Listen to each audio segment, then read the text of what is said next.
No matter how many times you tell him how hot it is, he's like, you know how many times I chewed an extension cord? Once. He said that shocked me into next week, but or something like that. But it's just it's something that I think as parents we forget about because it's like, well, if they get hurt under our watch, we've now failed. Right. But also, it's like you have to shift the lens. It's not Exactly, about that. It's how reframe. can we help them to learn and grow. Exactly. Like, and I think that's that idea of like helicopter parenting, which I am not, by the way.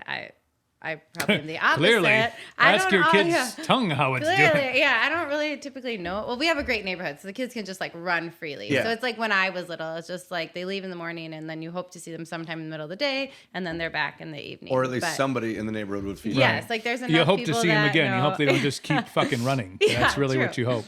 But it's that idea, I think, of like letting them make their own mistakes, right? How Yeah. did I learn by making my own mistakes? And like my goal is to hopefully help you not make a fatal mistake, right? That you Right. can't come back from. But like you do need room to grow and to be. And like my job is just to help you buffer that. And so when you come to me with problems, like I used to want to solve all of them, right? Again, post yoga, like I wanted to fix everything. I knew everything, control freak. Now it's like, well, we'll actually just let this evolve into what it needs to be. And my grandpa, I love him.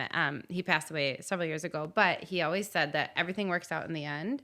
And if it hasn't worked out, then it's just not the end. Ooh. And I just have to remind myself of that. It's like, well, this is just like another part of the story and it will work out or we'll learn, but like we'll get through it. You always get through it. And Right. so do you want to get through it like with haste and anger and like, That's a or do you want to choice. get through it with like grace and compassion and like, okay, I've learned a lesson now and now I can like move on. Yep. So How